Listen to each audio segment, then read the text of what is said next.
transformation of human consciousness through meditation is frustrated so long as we think of it in terms of something that I myself can bring about.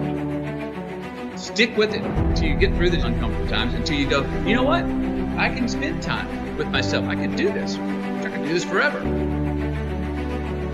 Well, then it's okay to go re-engage, but there's great value in not doing that until you go, I'm good with me and me for right now. Once something's important to you, it never leaves your mind. If you always dreamt about being a singer-songwriter and you never did it, you will be haunted by that at the age of 70 because it's still right here, stored in the back of your mind. It's something that's meant for you, that's trying to call to you. You see, your dreams, you either pursue them or they fucking haunt you. You're suffering from self-doubt while others are intimidated by your full potential. If your past self could see where you're at today, think of how impressed they would be. Don't let life change your name. Don't let it change your name. Don't you be nasty just because they're nasty. Don't you be hateful just because they're hateful. Don't you be vengeful just because they're vengeful. Don't lose yourself in your situation. Don't let your situation eat up yourself. We are taken apart slowly, convinced to take an easier path, enticed by comfort. Most of us aren't defeated in one decisive battle. We are defeated one tiny, seemingly insignificant surrender at a time that chips away at who we should really be. It isn't that you wake up one day and decide, that's it, I'm going to be weak. No. It is a slow, incremental process. It chips away at our will. It chips away at our discipline. I want to show people that there is a way out. That there is a way to do more, to get more, to obtain more. But I personally don't want to lose all that I've been able to get. So I need to make sure that I do everything to keep it. I do think that if you sit on the edge of the bed and things aren't going very well for you, and you ask what foolish thing you're doing to make it worse, that you'll get an answer right now. And it won't be the one you want, but it might be the one that if you listen to will set things straight.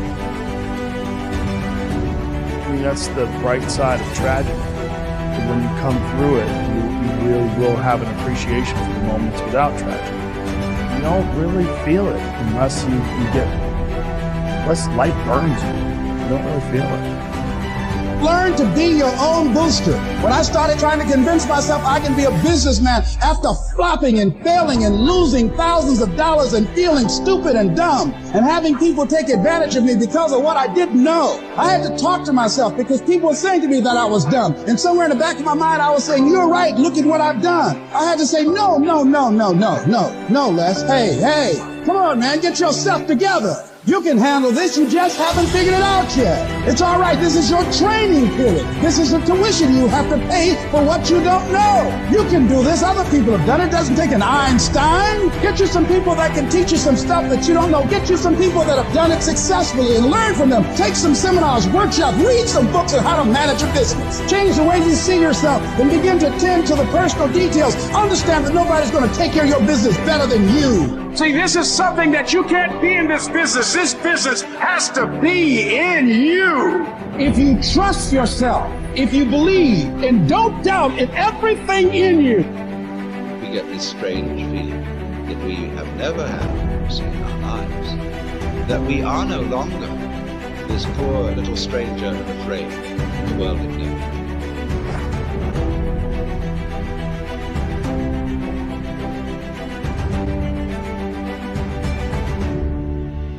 Imagine there are eternal verities: truth, beauty, justice, love, courage, fortitude, passion. Think of all those things as virtues. So virtue is what all virtues have in common. That's the relationship of God to the good. God is the essence of the good. And you may think, how would that manifest itself in your life? Well, that might be pursuit of the good. That's the pursuit of the good that unites all proximal good. Well, what is that exactly? Well, it's something like belief that it would be for the best, that all things flourish to the degree that that's possible. Keep pushing. Keep pushing. Keep pushing. Keep pushing. I gotta keep pushing. I gotta keep pushing. I gotta keep pushing. I gotta keep pushing.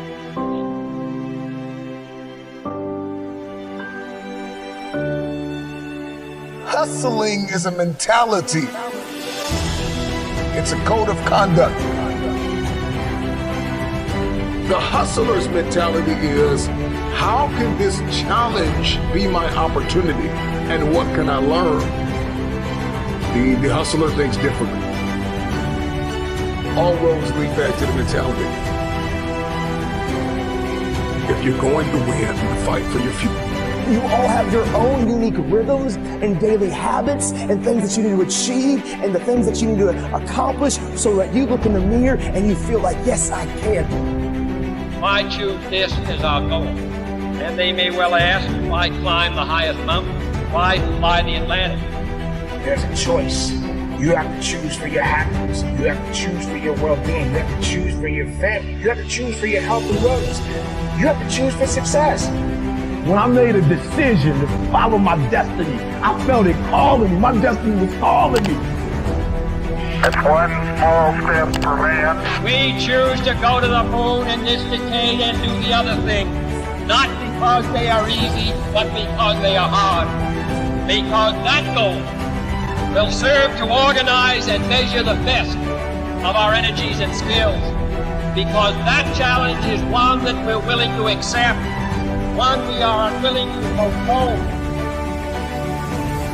and one we intend to win. And conduct your business. We're not on the stage just because of talent or ability.